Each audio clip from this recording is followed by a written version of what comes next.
Então, pessoal, dando prosseguimento ao nosso estudo, né, de ordenação, agora nós vamos ver alguns algoritmos um pouco mais eficientes e também um pouco mais sofisticados na hora da gente implementar e que usam algumas coisas um pouco diferentes, como estruturas extra ou até recursão e algumas outras ideias, certo? Então, vamos ao primeiro algoritmo. O primeiro algoritmo que a gente vai estudar aqui é o de von Neumann. A ideia dele é que a gente faça uma divisão do nosso vetor. Então, ele utiliza a ideia de dividir para conquistar, que a gente chama, que a gente vai dividindo os dados até chegar a um tamanho bem pequeno que a gente saiba resolver. Lembrem-se da ideia de recursão, que é mais ou menos essa ideia também.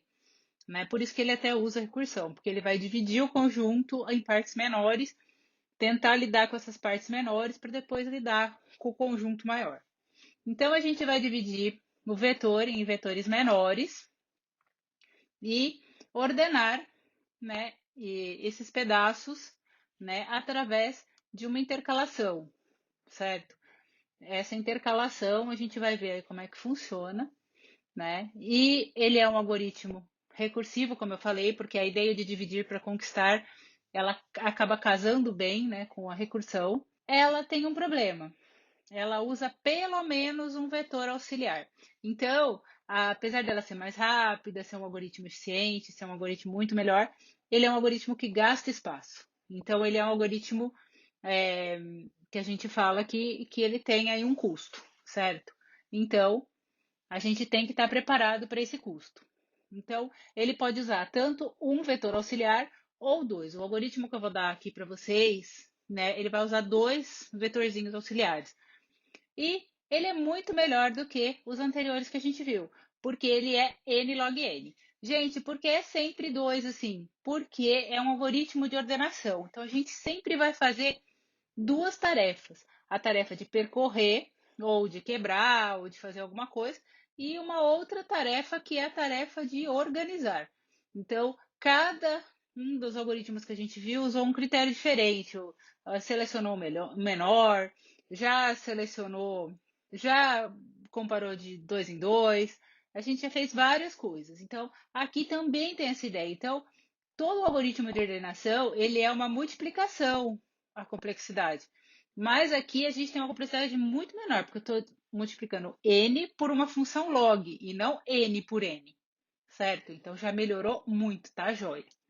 Então vamos ao algoritmo de von Neumann. Esses algoritmos, eles agora já têm duas partes. Antigamente a gente estava num algoritmo com uma função só. Agora ele tem duas funções. Geralmente tem a função de quebra e a função que faz alguma tarefa. Então, aqui a gente tem a nossa função merge, que também entra o vetor. Lembra que entrava o tamanho?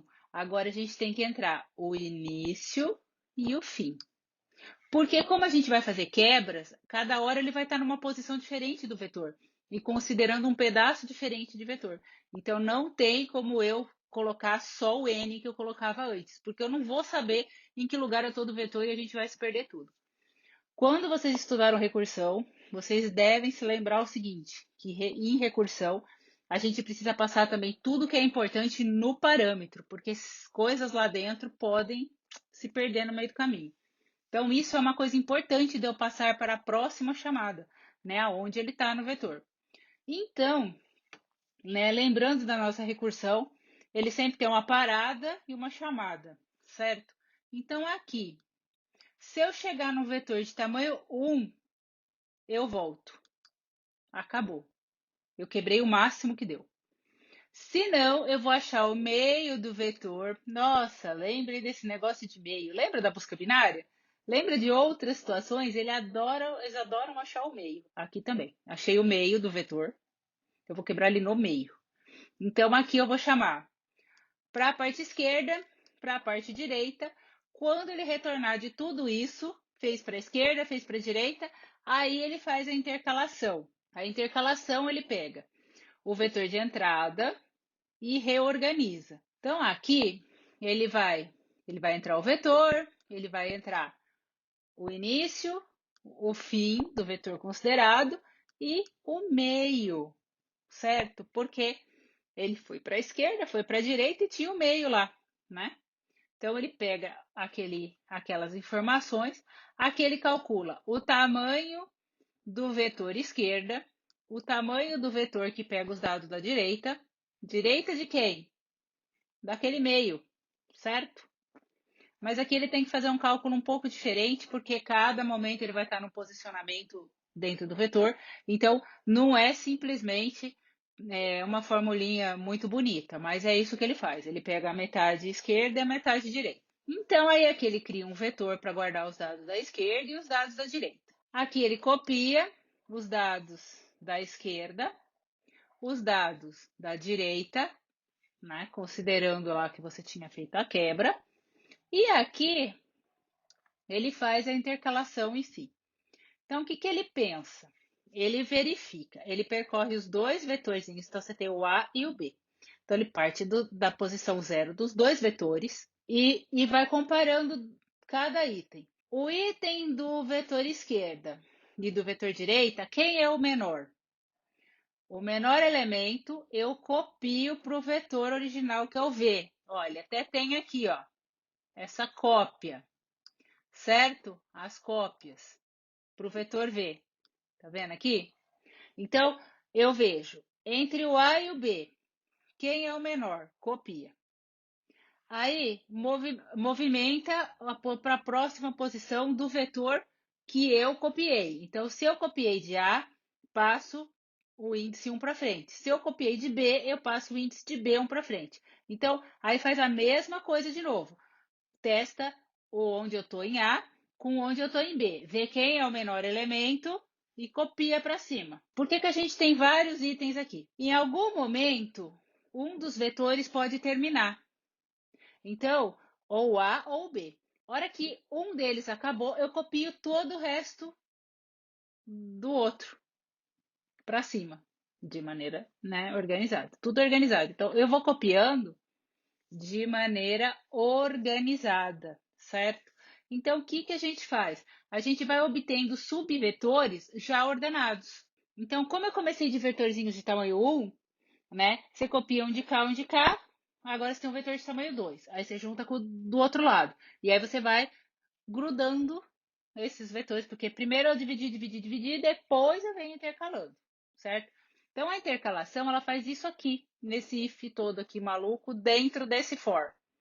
Por que eu tenho três índices? I é índice de A, J é índice de B e K é índice do vetor V. O vetor V é o nosso vetor de entrada, normal, é onde estavam os valores, certo? Então aí eu vou mexendo com tudo isso. Então eu tenho que mexer com tudo isso de uma vez, então eu tenho que aqui nesse for ter três índices, certo? Mas é isso que ele faz. Então vamos ver o exemplo para ver se a gente entende? Ó, lembra como é que funciona a recursão, né? Recursão, ele acha a primeira chamada e vai descendo, descendo, descendo, descendo. Então, a gente fala que primeiro ele vai tudo para a esquerda. Por quê? Primeira chamada que ele fez ali foi à esquerda, depois ele chamou para a direita e depois ele intercalou. Então, a gente tem o vetor original aqui, certo? Aí ele achou o meio, quebrou.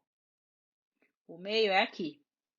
Então, ele vai até o meio, depois o meio mais um. Só que, quando ele fez essa chamada, ele já entrou, porque eu fiz uma chamada de função.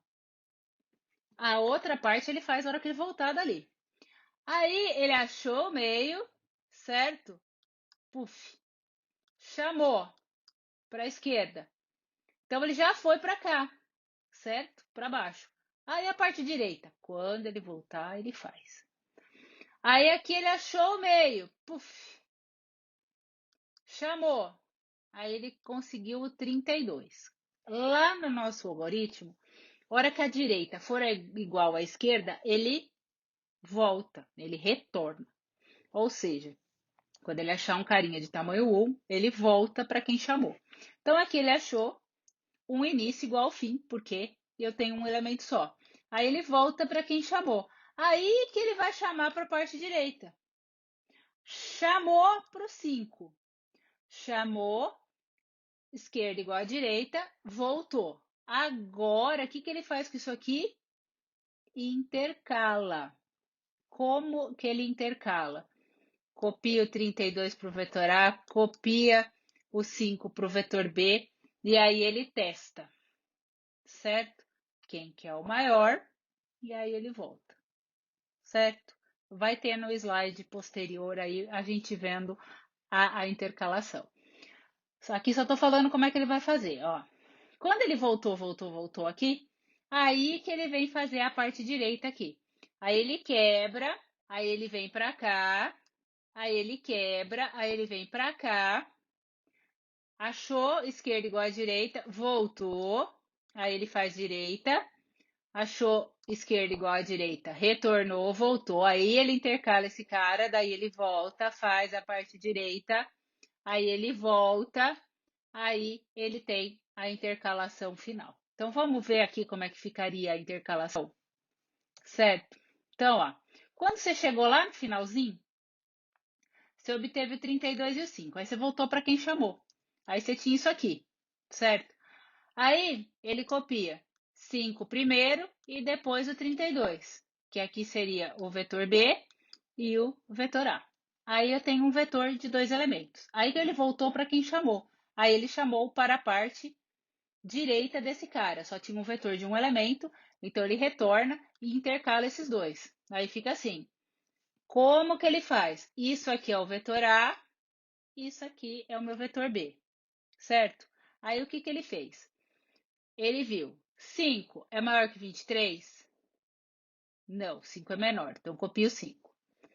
Aí andei para o 32. 32 é maior ou menor que 23? Ele é maior, então 23 copia aqui. Aí esse vetor acabou. Aí esse daqui é copiado integralmente dali para frente, ó. Aí copia o 32 aqui, porque ele foi o último que sobrou. Então é aquilo que faz aquele monte de teste lá. Bom, a outra intercalação. Daí ele desceu, chegou no 6 e no 1. Aí voltou, intercalou, dá um 6. Aí ele volta para quem chamou. Aí só tinha o 10 lá sozinho. Aí ele vai voltar e intercalar esses dois. Como é que intercala esses dois? Vetor A aqui e o vetor B para o 10. Então, 1 e 10, você testa. O 1 é menor, copiou.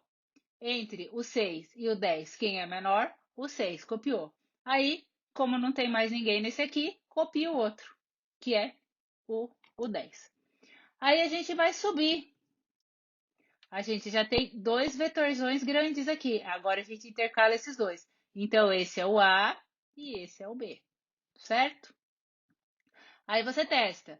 5 com 1. Quem é que vai? O 1. Aí você testa 6 com 5. Quem vai é o 5. Depois 23 com o 6. Quem vai é o 6.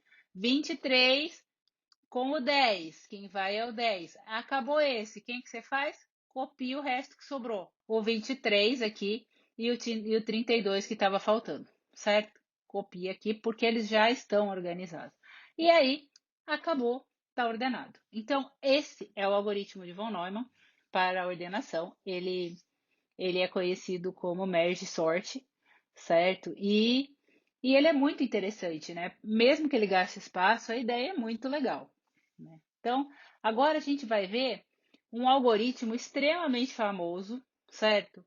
Que é muito utilizado na computação. Ele tem até na linguagem C, que é o que a gente chama de quicksort. Ele não é muito novo, não, certo? Ele é dos anos 60. Eu vou contar um pouquinho da história dele só para vocês ficarem situados. O dono desse algoritmo, né, ele foi estudar fora da Inglaterra. Né? Na verdade, ele foi estudar na Rússia um tempo. Aí ele precisava fazer um dicionário, porque ele estava falando russo, né?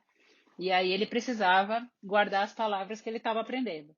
Então ele achou um jeito de organizar o dicionário dele e ordenando as palavras, ele fez um método para manter organizado o dicionário, que foi o que gerou o Quicksort, certo? Aí partiu dessa ideia dele E aí no final a gente conseguiu aí um grande algoritmo de ordenação. À primeira vista, gente, vocês vão achar o algoritmo muito louco, mas ele é incrível, tá? Na hora de rodar, assim, eu acho ele a ideia muito legal. Bom, ele também usa o dividir para conquistar, porque a ideia do algoritmo é você, né, fazer subtrocas, né, nos vetores, e aí enquanto você está trocando, você acha o lugar de quebrar o vetor. Aí você acha esse lugar, quebra, continua dando uma organizada, aí quebra, continua dando uma organizada até você chegar a um vetor bem pequenininho, que no caso, né, tamanho 1. Aí você volta, né, com o algoritmo fazendo as tarefas. Bom, ele vai sempre chegar em um elemento, né? E no meio desse caminho, ele vai ordenando tudo, certo? Ele vai fazendo umas suborganizações. Diz que raramente acontece o pior caso no Quicksort, ele seria quadrático, mas de um modo geral ele é n log n, então ele é ok. O que influencia muito na ordem do algoritmo e no desempenho dele é o que a gente chama de pivô. É quem que você escolhe para ser o seu elemento base. Tem gente que escolhe o elemento do meio, o último elemento, o primeiro elemento, aí vai dar a diferença. Você pode até achar uma fórmula para achar ele, né? E isso aí é um objeto importante desse algoritmo. Então vamos ao algoritmo. O algoritmo ele tem uma parte que serve para particionar o problema, e enquanto ele particiona, ele rearranja também o problema, ele não vai só particionar. E ele tem uma outra função, uma outra parte que faz as chamadas, que são as quebras, a partir dessa posição que a partição encontrou. Então, ele tem sempre que, enquanto você tiver um vetor de um tamanho viável, então o início e o fim, né, forem de tamanhos, né, forem em posições diferentes.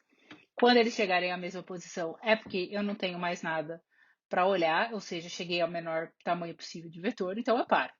Se não, eu faço a partição, chamo para a esquerda, chamo para a direita. Igualzinho o do von Neumann, certo? Quebra para a esquerda, quebra para a direita. Lembra que o algoritmo de recursão, ele vai quebrando para a esquerda primeiro, porque ele vai achar essa chamada primeiro e depois ele volta nessa, tá? Mas não se preocupe, ele faz tudo.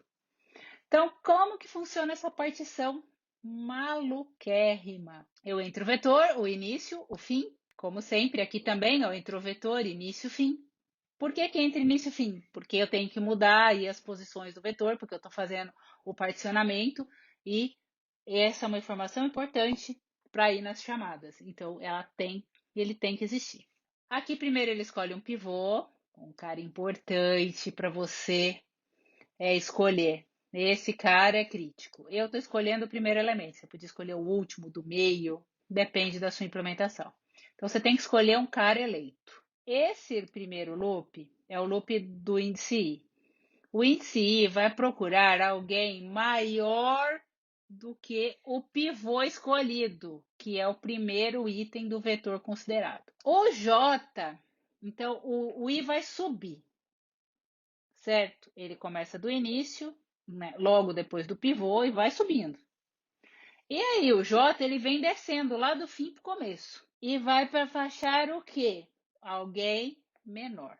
Quando ele acha alguém menor e o i achou alguém maior, eu troco eles de posição. Quando o i e o j se cruzarem, o i subir mais que o j, ou o j descer mais do que o i subiu, ou seja, eles se cruzam, eu paro o algoritmo, porque nesse momento eu achei o lugar para particionar o problema, que é o meu j famoso aqui que eu retorno, e eu, de quebra, achei o lugar do meu pivô dentro do vetor. A partir do momento em que o i cruzou o j, a posição j é a posição final do pivô que eu estou considerando aqui dentro do vetor. Eu não achei só a posição de quebra, que é o j, eu achei também a posição do pivô. Aí eu nem considero mais ele na quebra. Então, quando eu for quebrar, ó, ele vai um menos do pivô e um mais, porque o pivô já está no lugar certo, então ele não mexe mais. Então é um algoritmo extremamente legal, gente. Então vamos lá. Vamos tentar entender num exemplo. Nesse nosso exemplo tá aqui. Então, ó, primeira passada. Primeira coisa que eu fiz é entrar lá no Quicksort e eu vou particionar. Ou seja, eu vou achar a posição de quebra. Então, quando eu entro no partição, primeira coisa que eu acho é o pivô. Achei. Eu estou usando a primeira posição aqui. Aí eu vou subir o I e descer um J. O I sobe primeiro. Então, o que ele procura? Alguém maior. 3 é maior? Não. Ah, 78 é maior do que o pivô. Ah, então beleza. Parei. Começo a descer o J. 10 é menor? Já parei. E aí, o que eu faço? Troco um com o outro. Então, ele vai dando uma ajeitada enquanto ele está procurando o lugar do pivô. Então, ele vai ajeitando. Ó, de quebra, aqui logo na primeira passada, ele já colocou o maior elemento no final. Nossa, que ótimo! Já ajudou muito. Mas ele teria colocado esse elemento grande mais para o final. Isso é legal, certo? E um elemento menor mais para o começo. Então, essa é a ideia dele, ele vai ajeitando. O I vai continuar subindo. 20 é maior do que 15? Então, para. E o J estava no 10, aí ele desceu. O 20 é menor? Não. O 10 é menor? É. Só que eles cruzaram. O I tá para cá e o J tá para cá. Porque pensa que o I tinha que ser sempre para a esquerda e o J sempre para a direita. Então, a hora que eles fazem assim, é porque parou. Aí eu parei o algoritmo. Eu dei aquele break. Saí. Achei a posição de quebra. Antes de retornar, o que ele faz? Troca o pivô de lugar, aqui nosso pivôzão, com quem? O J. Então fica assim, ó. Olha que legal. O 15, ele está exatamente na posição corretinha dele dentro do vetor que eu estou considerando. Então, ele acabou de mexer nele. A partir daí, eu vou quebrar para cá e para cá. Chamo para a esquerda primeiro, lembra? Porque eu vou para a esquerda, pivô menos um. Então, pessoal, indo primeiro para a esquerda, o que a gente tem aqui? A gente vai escolher o nosso pivô da parte nova, aqui, que é o 10. E aí a gente vai subir o I e descer o J. Então, primeiro o I sobe, certo? Procurando quem? Alguém maior. Esse cara não é maior, então ele vai lá para o final. Aí eu desço o J, certo? 3. Ele é menor? É, então já parou, certo? Então, o que ele faz aqui? Como cruzou, ele para o algoritmo e faz o quê? Troca o pivô com o J. Então fica assim. Agora ele faz, né? Ele vai fazer a quebra. Então, para cá e para cá. Não tem parte direita, tá, gente? Porque eu não considero pivô. Então ele vai para a esquerda primeiro mesmo. Então ele faz. Quando ele chega aqui, ele tem o L igual ao R. Então o início é igual ao fim. Então ele faz um retorno. Ele não faz chamada. Então ele retorna para quem chamou. Não tem parte direita aqui. Então acabou. Retorna para quem chamou. Vamos fazer a parte direita. Acho o pivô. Sobe I. E tá procurando quem? Um cara maior. Parou. J vai procurar um cara menor. Não é menor. Parou. Achou um cara menor ou igual. Então ele para aqui no pivô. Aí ele vai para o algoritmo porque I e o J cruzaram. Aí o que acontece? Troca o pivô com o J. Então ele troca ele com ele mesmo. Vai, faz a quebra. Para cá e para cá. Então não tem parte esquerda, vai só para a direita. Achou L igual a R, retorna direto, não faz chamada. Retorna para quem chamou, retornou tudo, acabamos. Então o nosso vetor final aqui já está ordenado. Então quando ele retornou dessa chamada, ele acabou o algoritmo. Então, aqui está o nosso Quicksort, né, finalizado. Existe uma variação do Quicksort que é usado para busca, que chama Quick Find. Então, eu deixei aqui como tarefa para vocês darem uma pesquisada sobre esse algoritmo. Ele usa essa ideia do Quicksort para fazer busca. Então, tentem descobrir aí como é que faz, né? Depois até posso deixar uma resolução para vocês, mas eu quero que vocês deem uma pensada, deem uma analisada, uma pesquisada, que é um algoritmo bastante interessante. Então, pessoal, agora a gente vai ver o nosso último algoritmo desses algoritmos mais sofisticados. Ele é o mais diferente de todos porque ele utiliza uma estrutura chamada HIP, uma árvore binária. Então, a gente olha para o nosso vetor e agora a gente visualiza uma estrutura, né, de árvore lá dentro. E a partir dessa estrutura da árvore é que a gente vai fazer a nossa ordenação. Então, o que é uma árvore binária? Ela é, como o próprio nome diz, binário 2, ela tem até 2 filhos. Então, cada nó, cada item da árvore tem 0, 1 ou 2 filhos. Não pode ter mais do que 2. É um algoritmo muito legal, muito bom. Ele é N log N e ele é eficiente. Só que ele tem essa dificuldade aí que você tem que lidar com essa estrutura diferente que vocês, na verdade, ainda nem estudaram. Mas eu vou tentar aí explicar o máximo que eu puder.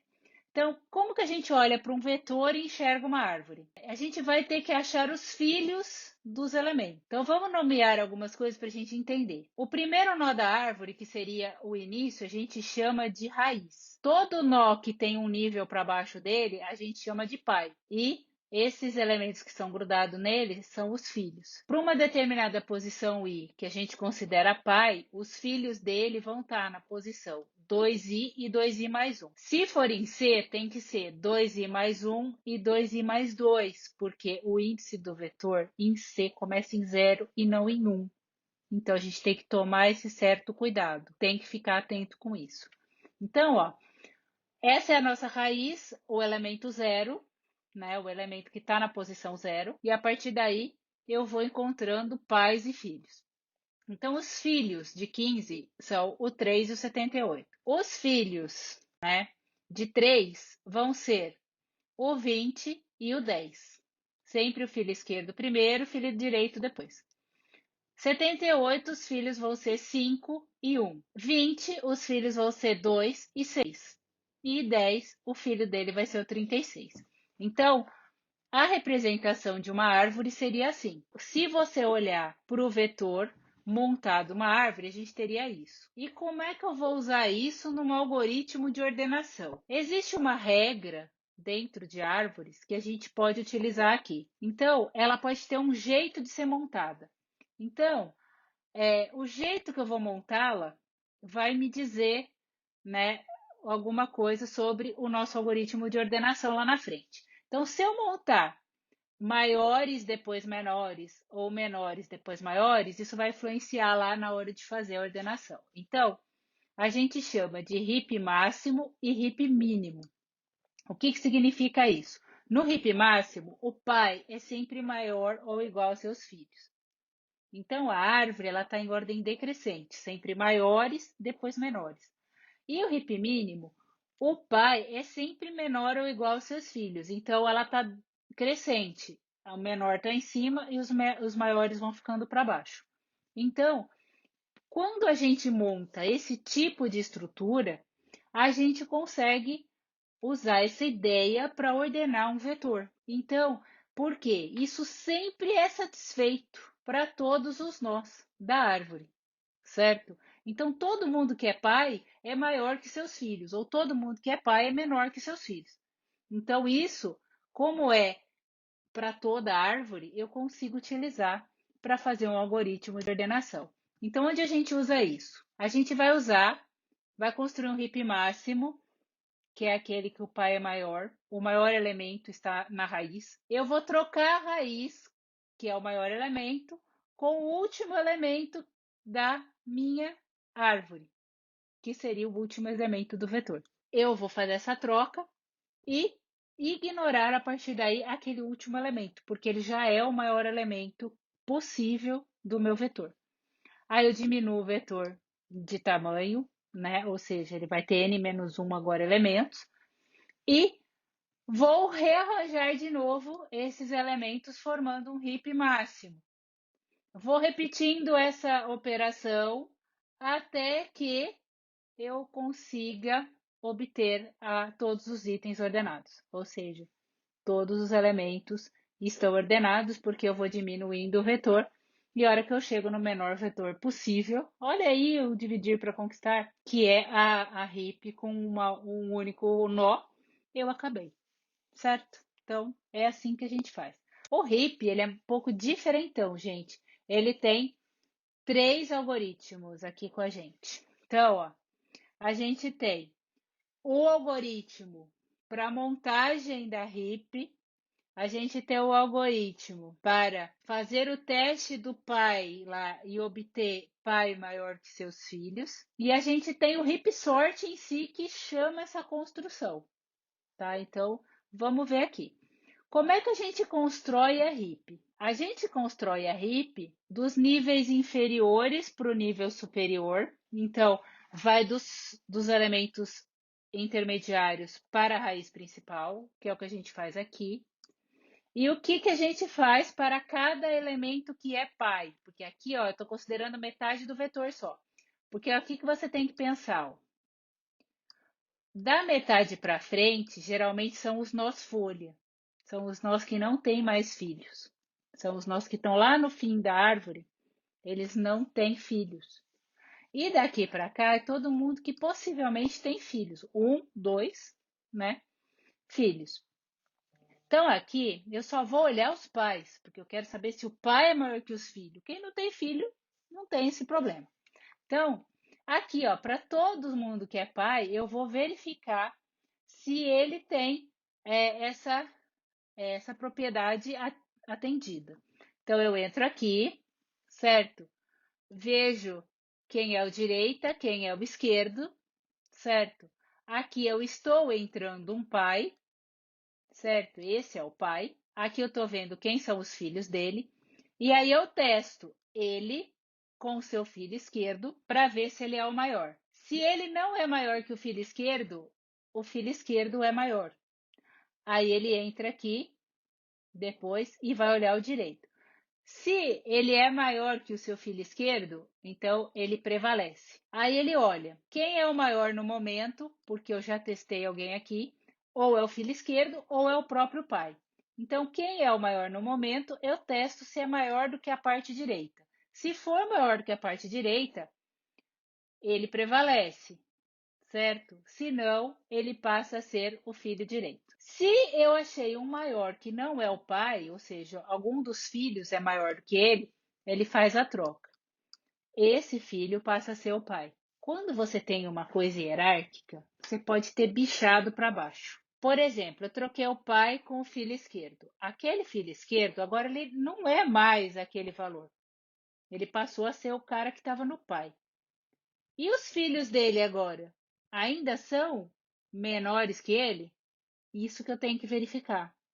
Por isso que eu tenho que verificar aqui, ó, para quem eu troquei. Aqui está o maior, no caso, desculpa que não dá para ver. Quem é para o maior, se os filhos dele ainda são menores que ele. Senão, eu tenho que ajeitar também aqui. E aí eu olho para o filho do filho, até chegar aos nós folha. Então eu tenho que ir olhando de novo os níveis abaixo, né, a parte de baixo da árvore, para ver se não bichou nada, para ver se ele ainda é um hip máximo. Hora que todo mundo tiver ajeitadinho, daquele pessoal que trocou, eu volto aqui e vejo um próximo pai. Isso eu faço para todos os pais. Então vai ter muita troca aí no meio do caminho, tá? Muito acerto. Aí, a hora que esse pessoal aqui tá todo acertadinho, eu tenho uma árvore prontinha, a gente vai ver como que encaixa isso num algoritmo de ordenação. Então, é o nosso heap sort. O que ele entra? Ele entra o vetor, ele entra o tamanho, e aí a gente começa ele. A primeira coisa que a gente faz quando começa aqui é montar a heap inicial. Então, você pega o vetor todo e cria uma árvore bonitinha, seguindo a normativa de heap máximo, que seria pai maior que seus filhos. Aí, o que que a gente faz? A gente pega e vai fazer aquela ideia lá de trocar, diminuir e começar tudo de novo. Então, é isso que a gente faz aqui, ó. A gente pega e troca o último elemento com o primeiro. Ele vai fazer isso quantas vezes? N vezes, até você obter um vetor de tamanho 1, que seria uma heap bem pequenininha. Diminuo o tamanho do meu vetor e faço o quê? Reconstruo a heap para aquele novo vetor de tamanho menor. Faço isso, vou encolhendo o meu vetor até ele chegar ao tamanho mínimo, que seria o tamanho 1 lá, que aí ele termina, que a heap já está toda organizada. Então, ele vai fazer isso aqui N vezes até ele obter toda a organização do vetor. Então, ele obtém o maior valor, põe na última posição, diminui, cria a heap de novo, troca o primeiro com o último, diminui, cria a heap de novo, diminui, até ele chegar ao vetor ordenado. Então, vamos ver no exemplo? Então, nosso exemplo está aqui. Então, a primeira coisa que a gente faz é visualizar isso como uma árvore. Esse daqui é pai desse e desse. Esse é pai desse, né? E desse. E o 78 não tem filhos. Então, qual que era a nossa ideia? Criar a heap. Lembra que você pega metade do vetor aqui, que é pai, e rearruma para ficar o pai maior que seus filhos. Então, ela fica assim, ó. O 78 passa a ser o pai, né? Ele é pai do 20 e do 15.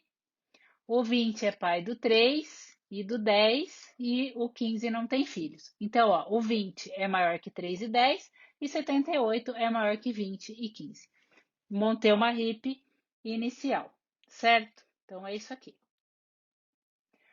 A partir daí, a gente vai entrar naquele for e ficar repetindo, beleza? Até a gente conseguir o que a gente quer. Então, a primeira coisa que acontece quando a gente entra naquele for é trocar o primeiro com o último. Então, o 78 com o 10. Troquei e agora eu tenho esse vetor aqui para organizar. A partir daqui, eu recrio a heap aqui. Então, eu tenho esse início aqui. Ó, a heap está sendo atendida aqui, mas não está atendida aqui, porque 10 não é maior que seus filhos. Então, aqui eu tenho que fazer a modificação. Quem é o maior aqui? É o 20. Ele vai para pai. E aí, troquei ele de lugar com o 10. Lembra que eu falei que tem que ver os para baixo? Aí você tem que verificar se o 10 ainda é maior do que o filho dele, que é o 3. Nesse caso aqui, ainda está atendendo. Então, tá beleza. Aí, eu pego, troco o primeiro, que é 20, com o último, que é o 3. Fiz a troca, diminuí, agora eu tenho esse vetor para montar a heap. Vamos lá. Aí eu tenho essa configuração, 3 não é maior que seus filhos, então eu tenho que mudá-lo de lugar. O maior entre eles é o 15. 15 não tinha filhos, então eu não tenho que ver aqui para baixo. Troco o primeiro com o último, então o 3 com o 15. E agora eu tenho esse vetor aqui para montar a heap. Montei aqui, ele não é uma heap, então o 10 tem que vir para cima. Então o 10 e o 3 mudaram de lugar. Agora eu só tenho esse carinha. Quando ele chega ao tamanho 1, ele para, porque ele é uma heap de tamanho 1, ele nem tem filhos. Aí ele retorna, tudo isso daqui se acaba. Então, o Hipsort, ele é um algoritmo muito interessante, porque ele usa uma outra estrutura, uma outra ideia, mas parece extremamente lento, mas não é. Ele é um algoritmo bastante eficiente. Essas trocas não são tão críticas assim. Tem algoritmos que fazem muito mais trocas que ele. ele até é bem tranquilo. A única diferença, né, é que a gente tem que olhar as coisas como se fosse uma árvore e isso dificulta muito a cabeça da gente. Mas depois que vocês dão uma boa olhada nele, ele é bem legal. Por último, eu vou mostrar um algoritmo bem diferente para vocês, porque ele é muito eficiente, mas ele gasta um espaço medonho. Ele vai ter um vetor auxiliar que é do tamanho do maior elemento do vetor original. A ideia dele é que ele vai passando pelos elementos do vetor e aqueles elementos do vetor se tornam índices no vetor auxiliar. E cada vez que ele passa por um valor daquele, ele soma mais um na posição daquele índice.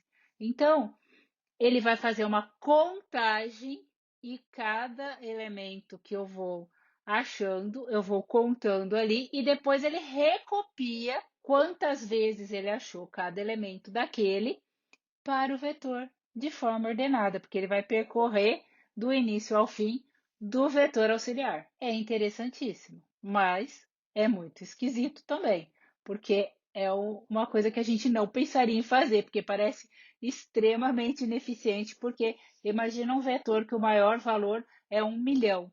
Ele vai criar um vetor de 1 milhão de posições por causa disso. Então ele pega o maior valor e aquele maior valor, né, se torna o tamanho. Ele é de ordem n mais k, onde o k é o tamanho desse vetor auxiliar. Não é recomendado, né, que a gente use para conjuntos muito grandes. Por quê? Por causa que o vetor auxiliar vai ficar monstruoso. Então, para pequenos conjuntos e onde os dados, né, estão mais ou menos homogêneos, imagina que isso aí é, por exemplo, os valores variam no máximo até 200, 500, e os valores estão mais ou menos próximos. Então, a gente não tem muito problema para criar esse vetor.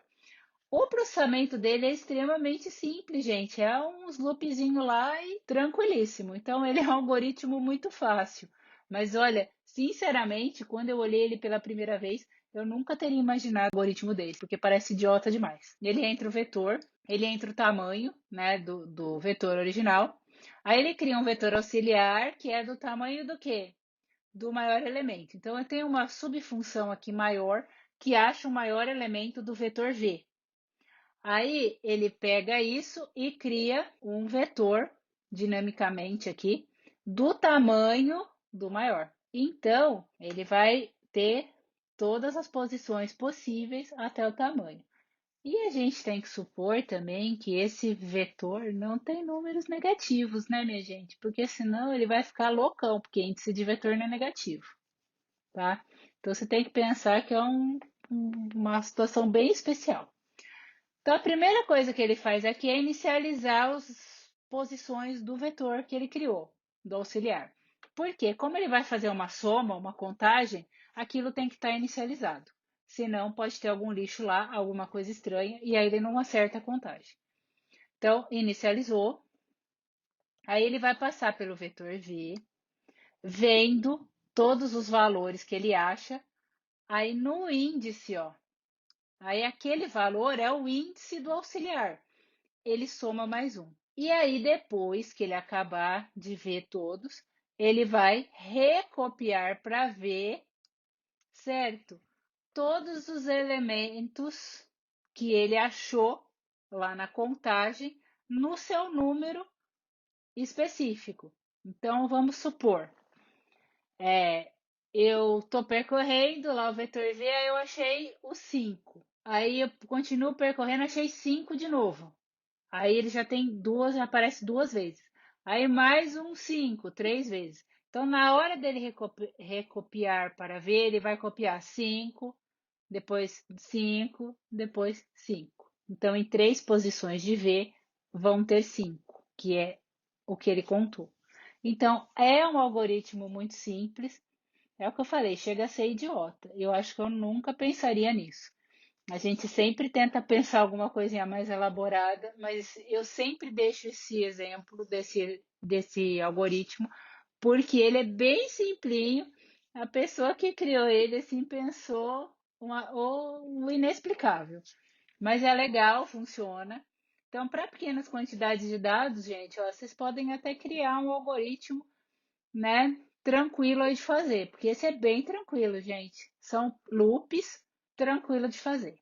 Então, aqui a gente encerra os algoritmos de ordenação. Na literatura tem muitos outros algoritmos de ordenação, só que esses são os básicos, gente. A partir do básico, qualquer outro que vocês pegarem, vocês vão conseguir se entender com eles. É só dar uma analisada aí, né, mais a fundo, mas eles vocês vão conseguir entender. Então a gente termina por aqui. Aí qualquer dúvida me procura.